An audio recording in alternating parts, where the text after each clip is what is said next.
Hello everyone, আসসালামু আলাইকুম। আজকে একটি ডিম পোড়ার রেসিপি আপনাদের সাথে শেয়ার করব। এই যে একটা ডিম নিছি, এই যে আমার বুড়িটা খেলতেছি। আর একটু হলো সকালে পরোটা বানাচ্ছিলাম, তো তখন বেঁচে গেছিলো, এগুলো দিয়েই বানাবো। কারণ এখন আমি আর আমার মেয়ে, আমরা দুজন, এটার জন্য যথেষ্ট।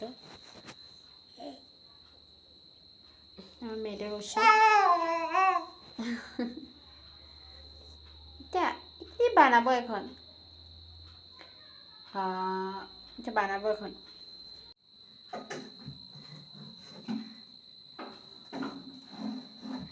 এখানে আমি পেঁয়াজ দিব না, পেঁয়াজ মরিচ এগুলো কিছুই দিব না, কারণ আমার মেয়ে বড়টা খেতে পারে না, ও সব ফেলে দেয়। তো শুধু শুধু দিয়ে লাভ নেই। তো অল্প করে লবণ,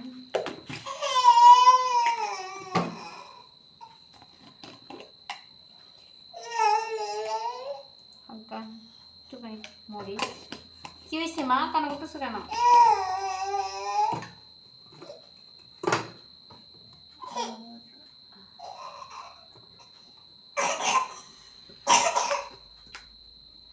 একটু মশলা, ধনিয়া গুঁড়ি, একটু জিরার গুঁড়ি। কি মা, কি হয়েছে মা?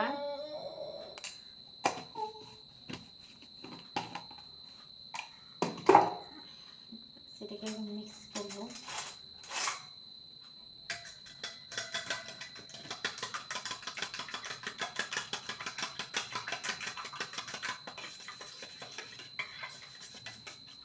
মানে পেঁয়াজ মরিচ ধনেপাতা এগুলো দিলে একটু মজা হয়, কিন্তু আমার মেয়ে বড়টা তো খেতে চায় না, তো ওর জন্য আর দিচ্ছি না।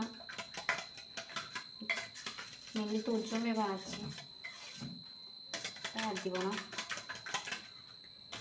ওইভাবেই খেতে পছন্দ করে।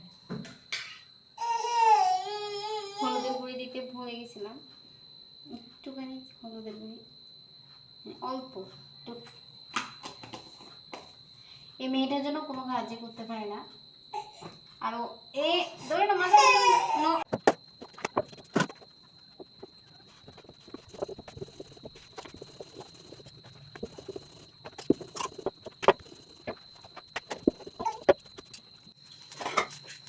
এগুলো বানিয়েছি। এই মেয়েটাকে কি দড়ি ব্যস্ত করে জানা কত থাকবে, তারপর আমি ঢুকেছি। আমি বর্ডার কোন আছে কি দিচ্ছি বলি দাঁড়া বলো না দাঁড়া আমি না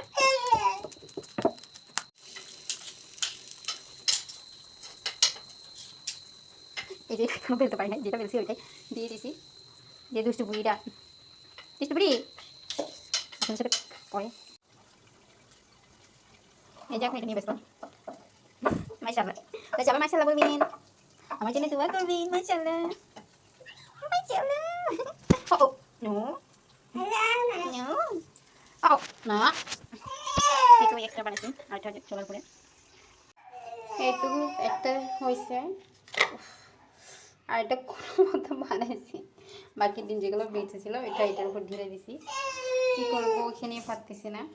আর দেখেন আমার মেয়ে বড়টাকে ডাকবো, ও একটু ডাকদের ঘরে গেছে। আমার খাওয়ার অবস্থা খারাপ, একদম কাঁচা করতে পারিনি। টনি কোথায় আসো, টনি আসো কি আসো।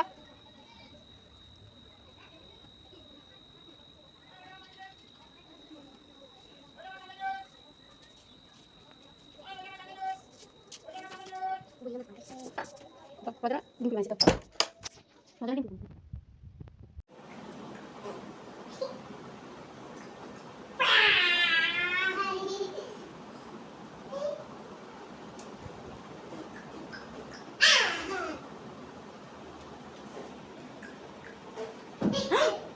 ব্যথা পাবে,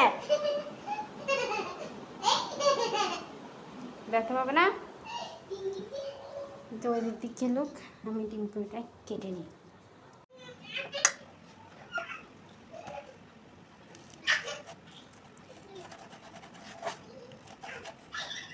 এই যে পেঁয়াজ দিলে একটু হতো, তারপর আমি নিজে খেতে পছন্দ করি। এখন পেঁয়াজ দিলে মরিচ দিলে ও খাবে না, ওইটা গাল বসবে না। পেঁয়াজ পছন্দ করে, পেঁয়াজ মরিচ এগুলো পছন্দ করে না।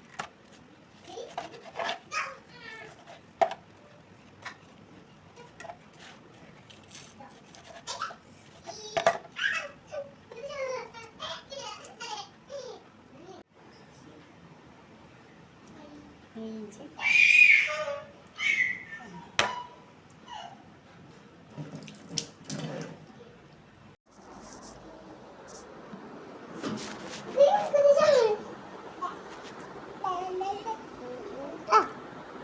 নিচে রাখতে দাও না, সরো। ও ও মেজাবিস